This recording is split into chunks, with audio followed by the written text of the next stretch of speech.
So it's Lenny and Belisi talking about Unit 6 and Hansen and Quinn.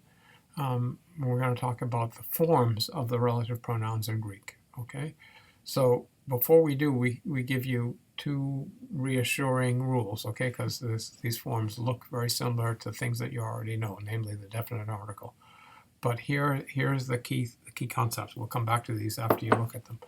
The relative pronouns always have an H. Okay, they never have a T at the beginning, and they always have an accent, both of those things. So in the article, for example, when you have an H, as in ha and hey and hoy and hi, you never have an accent. And so there's no, the other forms of the relative pronoun, the other forms of the article all have a T, and this word always has an H, okay? So there's no way you can confuse these two things. Now let's look at them, and so you don't freak out. You already know that they're not the same. So here are the forms of the singular, and these are not challenging. These look like the endings of what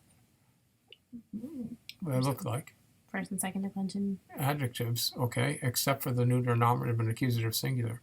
In agathos, for example, it goes agathos, agathe, agathon, not without the nu, okay, but the pronouns have the older form without an ending in the neuter, okay?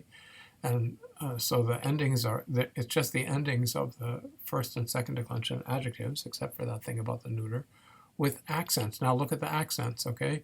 The accents are acute in the nominative and accusative, and circumflex in the genitive and the dative, okay? We've seen this before in one syllable. Well, it's just like words that have an accent on the last syllable. Effectively, Haas has an accent on the last syllable, okay? So it becomes circumflex in the genitive and the dative.